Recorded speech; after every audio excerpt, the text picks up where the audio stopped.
Assalamualaikum, kembali bersama saya Dula Alia di channel Dula Alia.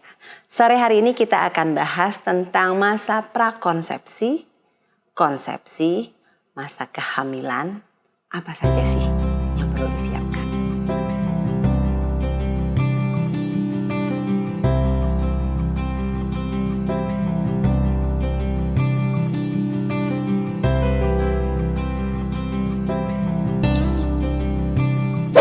Apa sih itu prakonsepsi? Nah, kalau konsepsi sendiri kan masa pembuahan.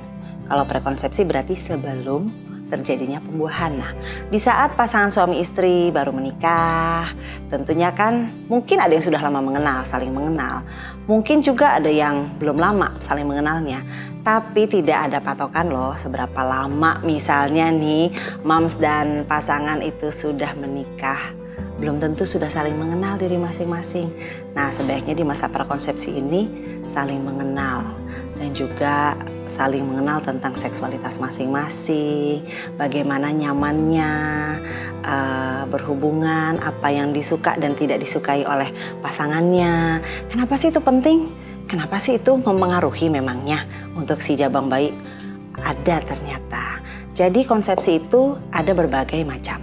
Ada konsepsi spontan, ada konsepsi yang direncanakan, bahkan ada konsepsi yang terjadi di luar lembaga perkawinan.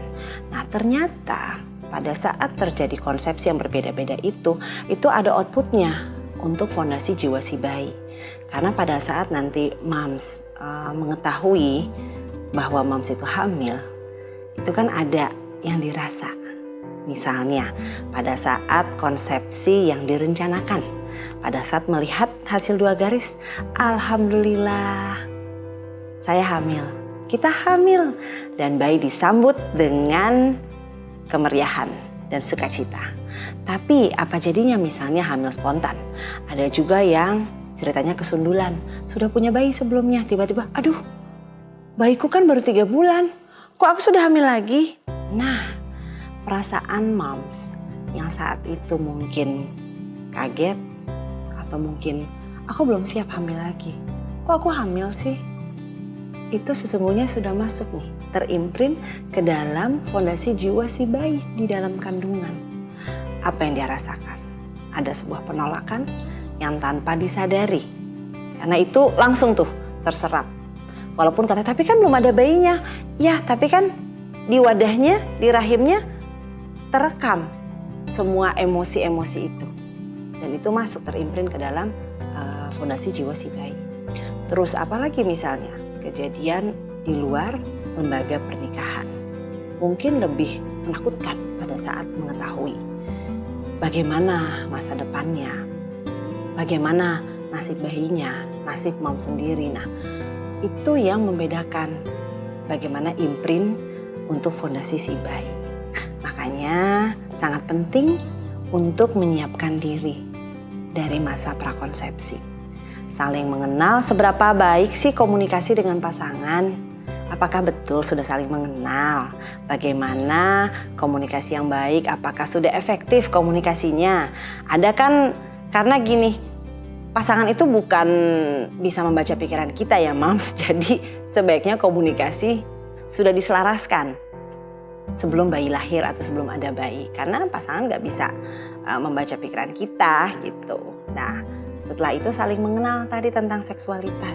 Apa sih yang disukai oleh pasangan kita dan apa yang disukai oleh saya? Bisa jadi moms terlalu fokus untuk mengenal dan memahami apa yang disukai pasangannya, tapi lupa untuk mengenal dirinya sendiri. Bagian mana yang moms merasa nyaman untuk disentuh, untuk dibelai, dan bagian mana yang moms merasa tidak nyaman. Itu penting loh, kenapa? Karena pada saat proses konsepsi atau proses penciptaannya, kan kalau dilakukan dengan rasa yang bahagia dan penuh sukacita, beda outputnya dengan yang terasa terpaksa atau dipaksa. Nah, itu sangat mempengaruhi juga untuk fondasi jiwa si bayinya nanti. Ada pertanyaan waktu itu, mungkin bukan pertanyaan ya, lebih kepada ada sebuah cerita. Jadi pasangan ini datang bahwa mereka sudah lama menanti sang buah hati.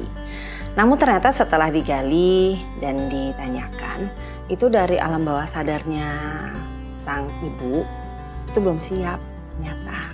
Walaupun mau ternyata is it the right time gitu, apakah ini sudah saat yang tepat untuk kami memiliki anak? Karena kan rumah masih ikut di mertua, tabungan belum cukup. Nah ternyata itu juga mempengaruhi moms untuk terjadinya konsepsi. Karena tubuh kita merupakan sebuah kesatuan. Apa yang dipikirkan, apa yang dirasakan, dan apa yang sensasi tubuh kita rasakan. Bila pikiran, emosi, dan tubuh tidak selaras, ya nggak sinkron, ya kan? Sebaiknya diselaraskan antara diri sendiri, pikirannya, emosinya, dengan tubuhnya. Tentu yang pertama dilakukan pasangan suami istri adalah cek ke profesional, ke tenaga medis profesional. Apakah semua organ reproduksinya dalam keadaan sehat, dalam keadaan optimal? Apakah ada virus atau penyakit yang perlu ditangani sebelum terjadinya masa konsepsi? Nah itu dicek juga ke tenaga kesehatan yang profesional. Setelah itu cek ke dalam tuh, cek kepada emosinya moms, batinnya moms. Udah siap belum sih sebenarnya? Apakah betul sudah menginginkan sang buah hati? Karena pada saat jabang bayi itu hadir di dalam rahim moms, itu sudah mulai proses pengasuhan, kita bilang. Pengasuhan dimulai sejak dalam kandungan, dilanjutkan dalam gendongan, dan diteruskan dalam gandengan. Jadi moms masa prakonsepsi itu merupakan masa-masa yang cukup esensial atau cukup penting untuk dipelajari dan dipersiapkan bersama pasangan. Baik moms, demikian video sore hari ini. Dan bila ingin mengetahui lebih lanjut tentang proses konsepsi, kehamilan, persalinan, sampai postpartum, silahkan kontak langsung ke Dula Alia, ada di Instagram revolutionarybirth.id, atau nantikan selalu video selanjutnya di channel Dula Alia. Jangan lupa di share, subscribe, di komen, dan di like. Assalamualaikum.